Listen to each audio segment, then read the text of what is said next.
বিকেল ৩টা থেকে রাত ৯টা পর্যন্ত সিএনজি স্টেশন বন্ধ রাখার নির্দেশ দিয়েছে বিদ্যুৎ ও জ্বালানি মন্ত্রণালয়। মূলত রমজান মাসে বিদ্যুৎ কেন্দ্রে গ্যাসের চাহিদা বেড়ে যাওয়ায় নিরবচ্ছিন্ন সরবরাহ নিশ্চিতে এই পদক্ষেপ নেওয়া হয়েছে।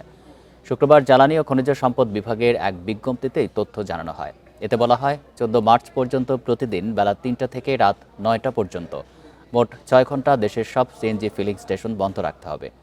গ্যাসের স্বল্প চাপের সমস্যা কাটাতেই এই উদ্যোগ বলে জানানো হয় বিজ্ঞপ্তিতে।